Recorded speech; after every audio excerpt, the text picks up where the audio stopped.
ಬೆಳಗಾವಿಯಲ್ಲಿ ಚಳಿಗಾಲದ ಅಧಿವೇಶನ ಆರಂಭ ಆಗಿದೆ. ವಂದೇ ಮಾತರಂ ಗೀತೆ ಮೂಲಕ ಕಲಾಪ ಆರಂಭ ಆಗಿದೆ.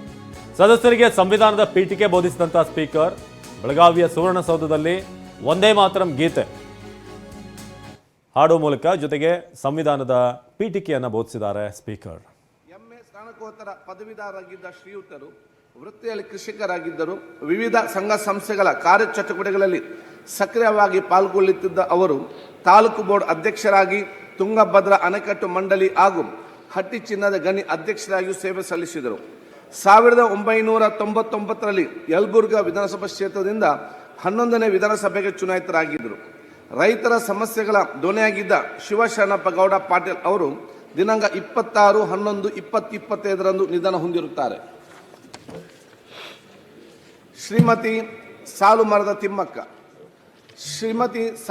ತಿಮ್ಮಕ್ಕ ಅವರು ದಿನಾಂಕ 30/6/1911ರಂದು ತುಮಕೂರು ಜಿಲ್ಲೆಯ ಗುಬ್ಬಿ ತಾಲೂಕಿನಲ್ಲಿ ಜನಿಸಿದ್ದರು.